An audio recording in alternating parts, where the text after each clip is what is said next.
Hey there, Steve from the Fleet Success Show. Wanted to take a second and invite you to attend the Fleet Success Summit, a one-of-a-kind two-day event designed specifically to arm today's fleets with what they need to succeed.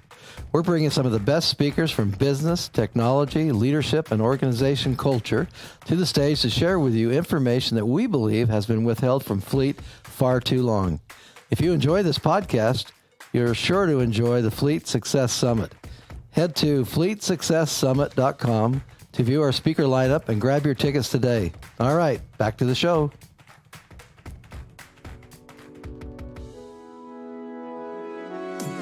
Welcome to the Fleet Success Show, a podcast dedicated to talking about the fundamentals, standards, and best practices that empower today's fleets to achieve fleet success. Let's get into the show.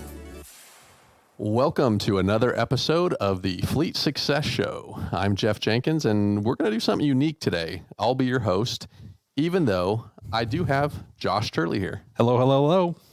But not only that, we have a very special guest. We have Josh Turley's boss here as well. Anjuli Turley. Hello. Great to have you. Hey, great to be here. This is exciting. I think is this our first female guest on the show as well? Wow, that's really sad if that's true. I'm really sorry, everybody. I think that's true, but it's exciting. I mean, it did take us 40-something episodes to get here and to get a woman, but I'm committing to do better. Thank you. But an indictment. Thanks, Jeff. Listen, I didn't mean it for it to go this way. But today's topic, I think, is going to be very fun. It's going to be something different. We're going to talk about family, and we're going to, we've kind of got this unique dynamic here at RTA where Anjuli owns the company, Josh owns the company, husband and wife, and and they do a good job. How's that? So we want to go back. So Anjuli, you met Josh when he was already working at RTA, right? Yes. So, and how many years ago was that? How many years ago was that? On the spot. I don't know. We've been married for 13. So It'll be 14. probably 15 years. So you've known each other for 15 years. Okay. Yep. And he was already working here. Yep. Correct. Okay. So back then, long time ago, see if you can remember this, were there aspirations from Josh of one day owning the company? Yes. There were. One day owning and correcting. Improving, I should say. Okay. So that was there. And that was the plan, basically a game plan the whole time. Is that eventually Josh would take over or buy the company or something, right? Yes. Okay. So from your perspective, what do you think about all that? Like, think about you guys own a company that supports a lot of different people, a lot of mouths to feed, a lot of customers depend on us. I mean, do you ever sit back and think of what kind of a responsibility that is?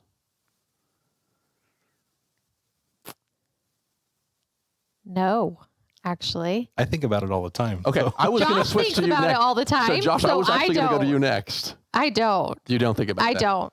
I trust Josh to do a great job in taking care of all those needs, but he thinks about it a lot. How often? How often do I think about it? Yeah. Oh, it's multiple times a day and multiple times a night. Yeah, I'm not on anxiety medicine for nothing.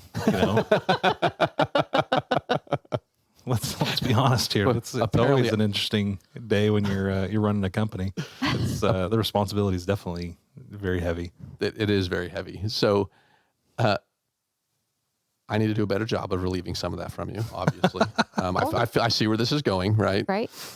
But as someone who's run a company, right, I can relate to that aspect because you do constantly think about the people that you're trying to support. And if something goes wrong, right, people don't have jobs, there's no incomes. Back when I was doing it, it was trucking. So do we have enough freight? Can we keep our drivers moving? Are we being safe? So there's definitely a lot of that goes in there. So prior to this, did you know anything about fleet, Anjuli?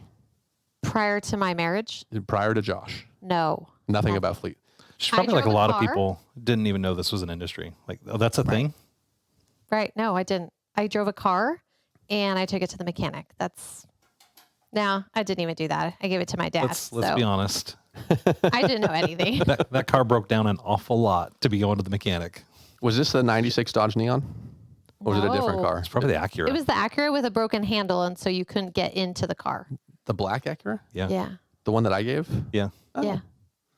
All right. So it was a 1998 Acura Integra. Oh, which should have been a very fun car. Right. And I actually enjoyed driving it, but it was in need of some serious It was manual. love. Yeah, it was a manual. And I had to learn how to drive a manual, and that was really hard to begin with. But you did it. I did do it. Because you can do anything. I did do it. Nice. How did you learn how to drive a manual? I'm just curious. Who taught you? My brother-in-law in a parking lot. Vaughn, my brother-in-law. Oh. In a parking lot. Okay. He only yelled a few times. How many times did you stall, though? Every time he yelled? Yeah, it was really only like 3 times when I first started driving that I stalled it, though. I learned it pretty quick. Do you know how I learned to drive a stick? You stole it?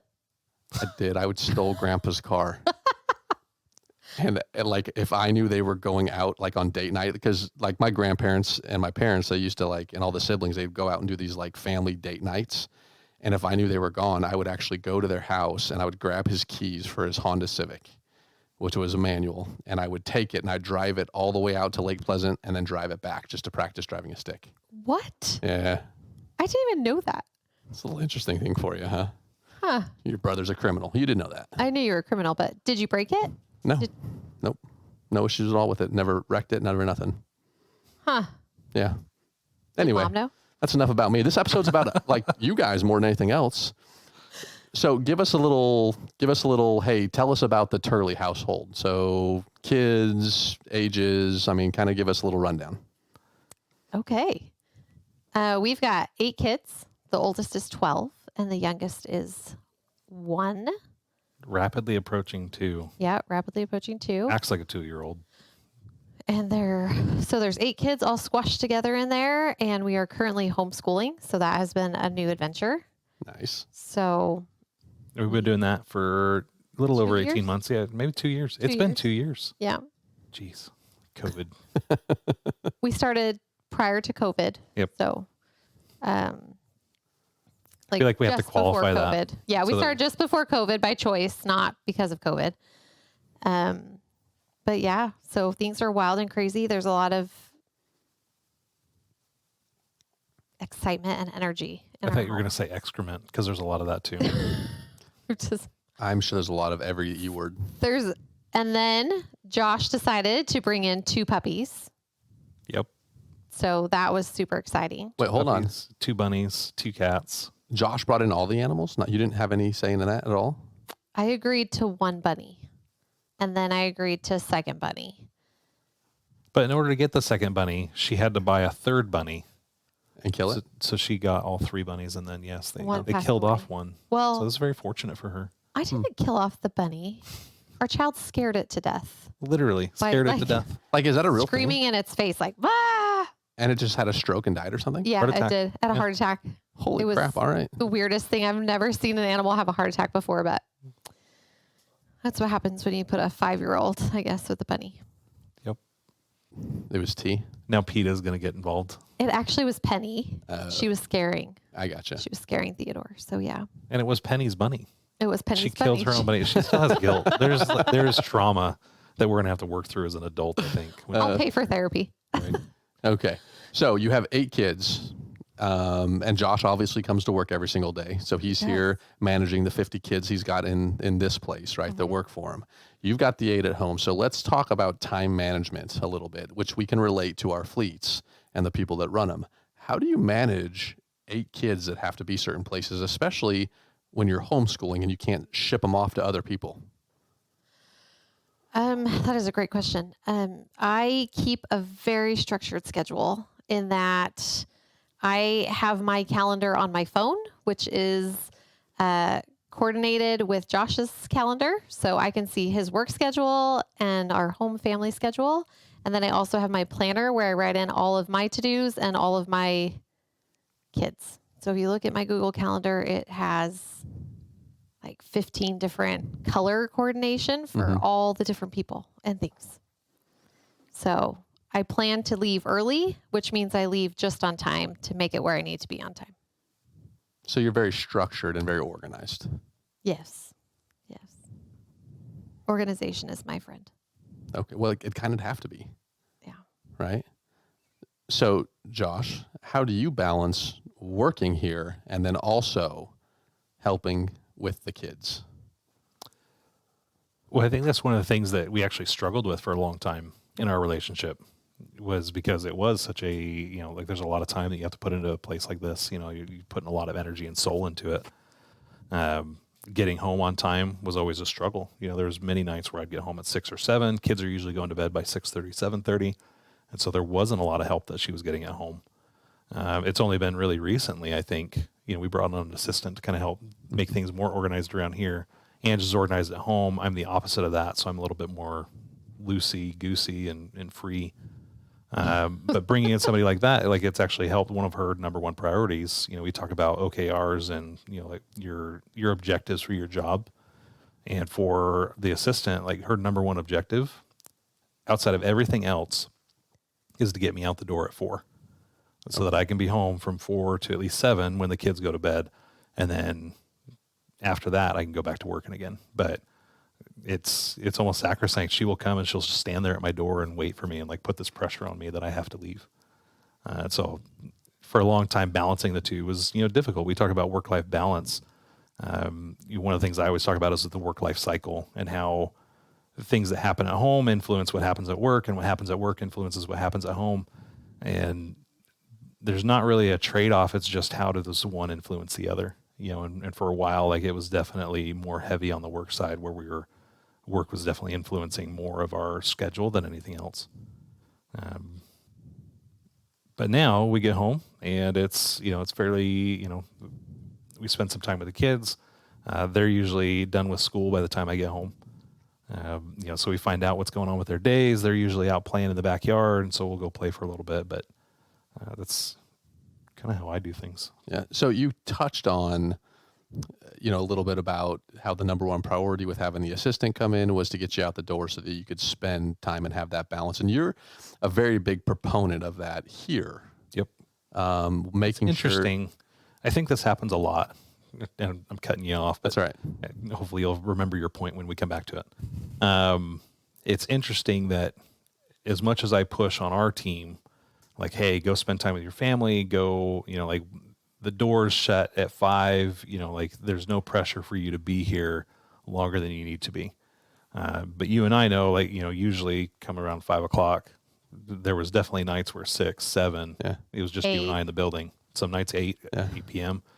Where we weren't following that same advice for ourselves. And I just think that's interesting that as leaders, sometimes that happens where we have something that we're like, yeah, we definitely believe, it's family friendly. We don't want to have the guilt of you not spending time with your family. And so we're willing to sacrifice almost our own family in order for you to go achieve that dream. Even though we don't really have to. I think that, we talk about the lies that business owners tell themselves. That was probably one of the lies that I was telling myself, is that I don't know, I've got to be willing to be here till 7 or 8. Otherwise, like the jobs won't get done. So my mindset was always, first in, last out, kind of that sort of thing.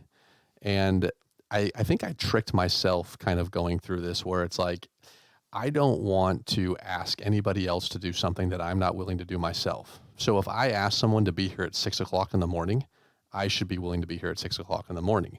If I'm asking someone to stay till 5, 6 o'clock at night, I should be willing to do that exact same thing. So in my mind, it was always, I need to be an example to others. Mm-hmm. If they see how much I care and how much I work, hopefully some of that rubs off and they can't say, well, you're not doing what I'm doing as well. Right. But that was to the detriment, like you said, of my own family. Right. Because you're not spending time with them. Right. My focus was more on setting an example, right? Or maybe fooling myself that I'm setting an example. Right. Right. More than anything else. And I can tell you that, like, my first kid, the oldest, I don't think I really saw any sporting events that weren't on Saturdays. Never went to any school functions, never did any of that, just because, like, I would call it dedication, but I was probably more obsessed with... like borderline workaholic. Yeah. Right. Well, you want the job to be done right, and you want to make sure it's being done. Yeah. And so you do it yourself. Yes. So even if it takes you till 7 o'clock at night. Right. Well, and like at that stage too, I was very heavy in operations, and I always wanted to be number one. And that was probably what drove me more than anything else, was not wanting to be second to anybody. So I was going to spend as much time as it took regardless of the sacrifice, just because I wasn't going to let anybody beat me. So The competitive part. yeah, that's a very competitive part.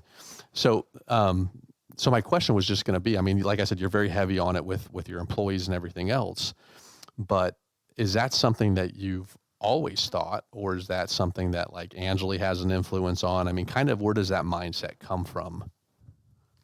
I think it's both. It's something that I will say is that I learned from my dad, right? Is that family is most important. So he was always very generous with giving time off and, trying to emphasize, like that balance. The doors here used to be open from 6 to 6 and we shifted it earlier, partly because of customer demand, but partly because, it gave us another hour that, in the time where we were most active, which is in the evenings. And so I look at that, and that probably had a huge influence on it.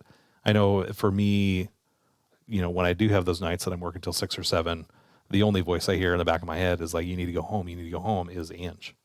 And so that influence is also a big deal, is like, I know there's people at home that are waiting for you, waiting for me.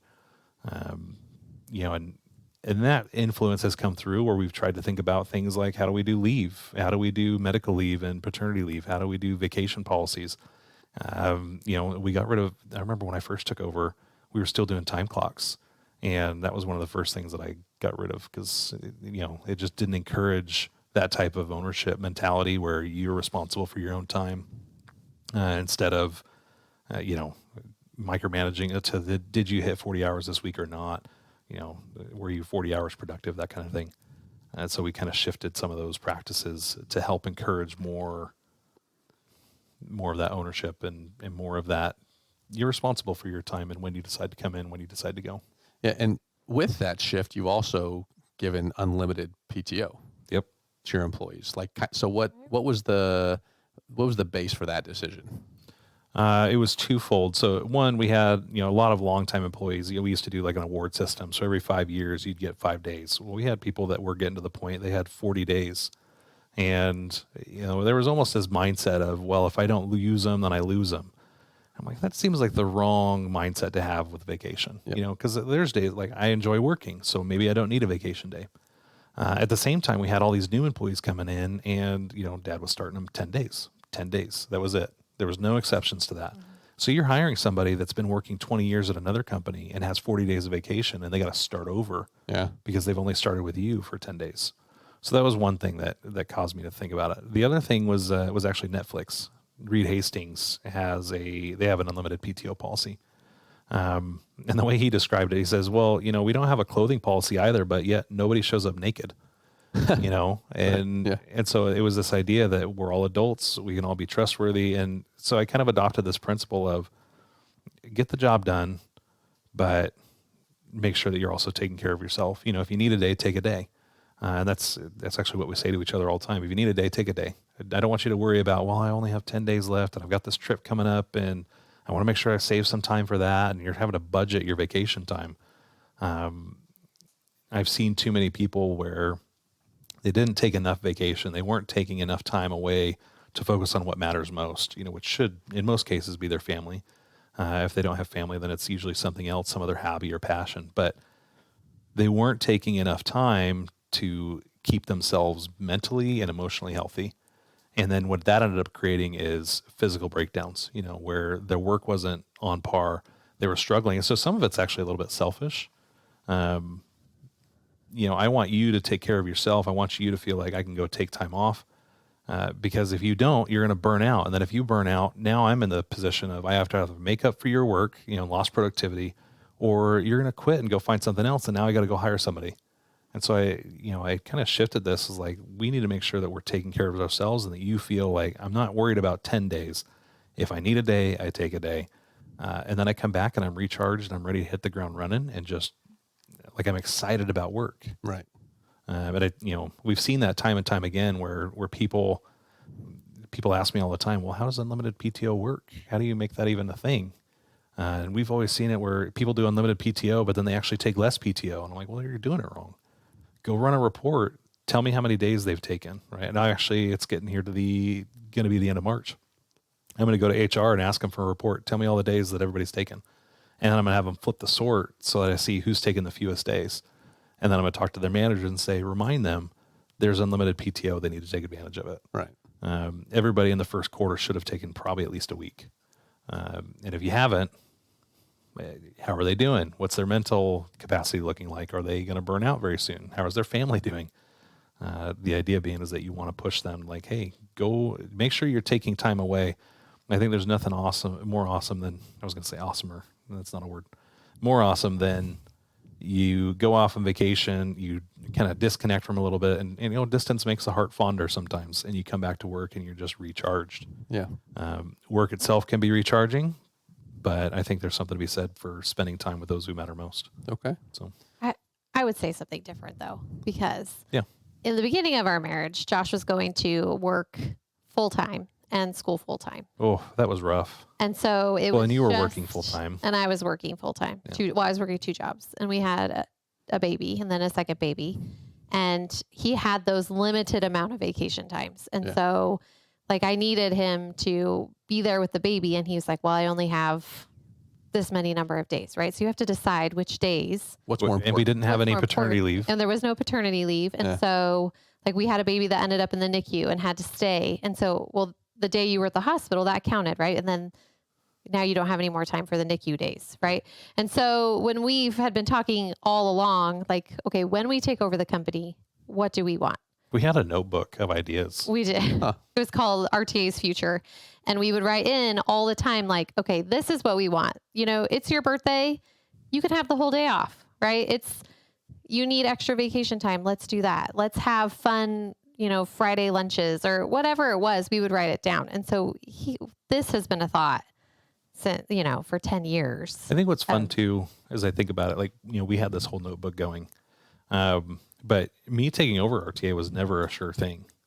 Like even until the time that Dad passed away, I was going to school for my master's because I didn't know if I was actually going to take over the company. Like that was not a sure thing at all. But we always kind of acted like, all right, no matter what. And we kind of had this ownership mentality of if that happens, when it happens, like we're planning for that eventuality.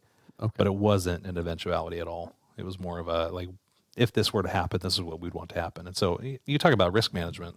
Me going and getting my master's was part of risk management. Yeah. It was one of those things I was like, well, let's see how this goes, but then it ended up playing to our favor too, because then that helped me when I did finally take over. And we were able to talk through a lot of things, because as I was going to school, she was right there listening to all the online lectures and hearing all that stuff and helping with homework. And so she was almost getting her master's at the same time. But so in this notebook, in the plan, right, was there a plan to rebrand the company? Was Fleet Success somewhere in that purview? I don't know that the words Fleet Success were in there, but we always had a problem with the fact that the company always had different names. Like it was RTA Fleet Software, what was the other ones? Fleet Management Services, Fleet Maintenance Management Software. You could come into the building and there was like 3 different iterations of the logo and the wording, the tagline next to it, within 5 feet of each other. Wow. Okay. Like even coming into this building right here, you'd have the logo at the top, you had the door sign, and then once you walked in, like there was the business cards, and all 3 of them said something different. One said services, the other one said Fleet Maintenance Management Software, and then the other one just said, Fleet Management Solutions or something like that. I think that's what it was. Yeah. Wow. Okay. So what do you think about the Fleet Success Initiative, Anjuli? I love it. Can you say why? I love it because it already has a positive spin. Like we are here to help you. Right. That's why we're here. We're here to help you be successful because your success is our success. And so just putting it out there in the name already signifies what we want to do for you. We want to help you succeed. I like it. Wow. Well, good. So it's been about a year, right? Since we did this whole rebranding, the Fleet Success Company. Has it really? Yeah, it has. We started the podcast. COVID, it shortens all the time frame. It's like dog years. COVID. We started the podcast, right? We just finished the book. I mean, there's a lot of different things that kind of fall under this Fleet Success purview. And it can be a game changer for people, right? And it's that whole success mentality. So if we rewind back to when we were talking about the 4 pillars and doing all this stuff, I'm sure that Josh would come and talk to you, Anjuli, about some of these things and what's going on. Was there like anything specific in your mind that you're like, hey, this has got to be a part of this whole initiative you guys are doing? That's a good question. I don't know. We talk a lot. We actually have a weekly dinner business meeting where we get together every week. It's like date night, I guess, for us. And we go out and we take our computers and we go through all of the business information for that week, anything that's coming up. And then we do the same for home. So it's organizing for both. But Right. Anything that's being talked about at work, any decisions being made, Josh will come home and he'll tell me about all of it. And so we discuss all of it. We talk about it constantly. But I'm trying to think if there was anything. I know when you guys were making your pillars, he came home and was telling me them. And I was like, no, I don't like the wording on one of them. And I can't Right. remember which one it was. But I remember saying, no, I don't like this wording. You got to go back and change it. But Yeah. I can't remember what it I was. don't remember because we went through several iterations. We did. Yeah. With definitions and the pillars, just in Yeah. general. Mm-hmm. Right. So even though I'm not in the meetings all the time or here at the office because I'm at home with all my kids, we're constantly talking about and filling in and creating new ideas. Yeah, that 50-50 dinner is a lot of fun because we try to spend about 50% of the time talking about work and then 50% of the time talking about home, kids, like just everything that's going on in the organization that is Josh and Anjuli Turley. Because this really is like, and you almost have to think about your own personal relationships this way, but they need just as much time and energy and respect and intentionality as any business or any job that you're doing. And a lot of times I don't think we give our relationships as much emphasis as our businesses or as our jobs. And it's been a big deal for us to be able to go out and do these dinners together. Well, and I would agree. Like from an outsider's perspective, I think you guys communicate more and more effectively than most couples that I've been around that I've seen. Right. I mean, my own experience included, but it's like you really are in lockstep.